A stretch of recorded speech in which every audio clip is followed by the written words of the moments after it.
Charlie Parker, one of the most influential musicians in jazz, was one of the most excellent alto saxophone players in the world. Parker grew up in Kansas City, which was at the time a city with a very big jazz scene. Parker attended high school with Lawrence Keyes, who started Parker onto his musical binge. After Parker started getting interested in music, he didn't stop. After a while, he got his own horn for around $45 when he begged his mother for one. Parker's parents were not at home some of the time in Kansas City, so Parker took that opportunity to sneak out and listen to jazz giants such as Lester Young, Count Basie, Chu Berry, and many others. These were some of the most influential in Parker's musical life. One of the challenges that Charlie faced as a young musician was his inability to play at jam sessions. His first session was when he was around 10, and it was way above his head. Parker had memorized the first few bars to Swanee and tried to play that on every single song that the band played.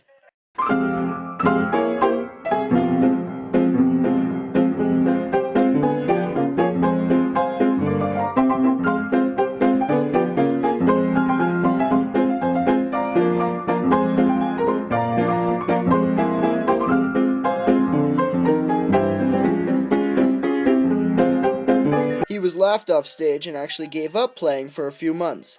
After that, Parker stuck himself in the woodshed going over every tune in every key. He did this at Lake of the Ozarks in Missouri, also doing odd jobs here and there. He states in this interview that he practiced 11 to 15 hours a day during his woodshedding. Another thing that's been a major factor in your playing is this fantastic technique that nobody's quite equaled. And I always wondered about that too, whether there was, whether that came behind practicing, or whether that was just from playing, whether it evolved gradually. Well, you make it so hard for me to answer, because I can't see where there's anything fantastic about it at all. I put quite a bit of study into the horn, that's true. Mm-hmm. In fact, the neighbors threatened to ask my mother to move once when I was living out west. They said I was driving them crazy with the horn. I used to put in at least from 11 to 15 hours a day. Yeah, that's what I wondered. This pushed his ability to the sky, and he overcame his inability to play at jam sessions in the city. Parker had other obstacles that were not as easily solved. He dropped out of high school, marrying and having a child with his high school sweetheart. He also picked up a heroin and alcohol habit that would follow him throughout his life. The habits of heroin and alcohol caused him to miss gigs and get fired from clubs. These habits were eventually the cause of his death in 1955 at age 34. While in the woodshed, Parker developed skills and abilities that were unseen in his time. He played so different compared to all the other soloists and jazz musicians. His fast, distinct rhythms were so different and unique that it astounded listeners.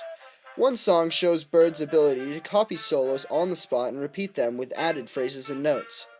While playing with Dizzy Gillespie at a Carnegie Hall concert, Dizzy steps up to solo. On Parker's turn, he takes Dizzy's phrases and repeats them perfectly, adding his own riffs onto it in the same time frame.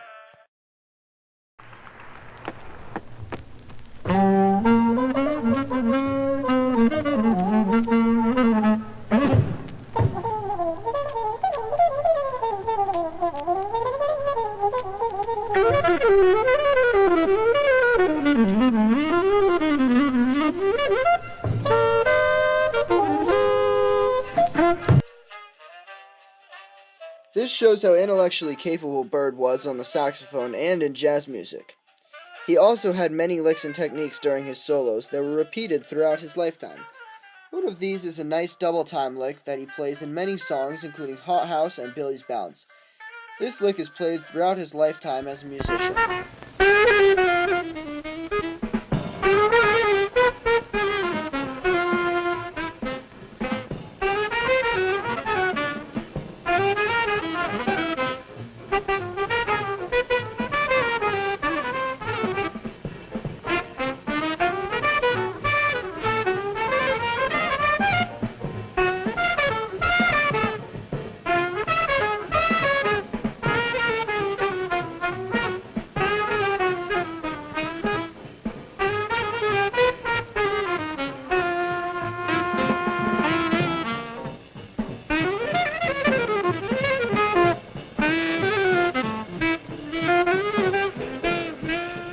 influenced many in his time, and still influences jazz musicians today. One person I found who was influenced by Charlie Parker's style and technique is Tim Green. Green plays differently than Parker, but started and studied his techniques in order to form his own personality through music.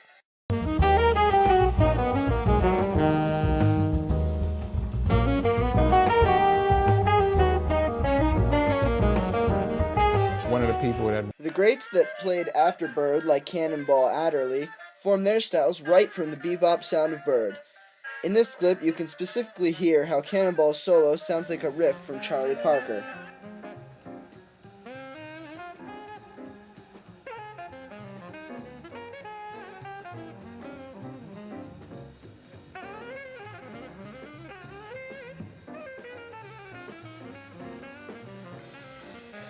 The style of Charlie Parker, even by the standards of his fellow musicians, was always an influence. In this clip, Paul Desmond, a fellow alto sax player, states that Parker's unique style has changed the world of jazz drastically. As music, because there's many good people playing in that record, but the style of the alto is so different from anything else that's on the record or that went before. Did you realize at that time what effect you were going to have on jazz, and you were going to change the entire scene in the next 10 years? Well, let's put it like this. No, I had no idea that it was that much different. Overall, Charlie Parker was one of the most influential musicians in jazz.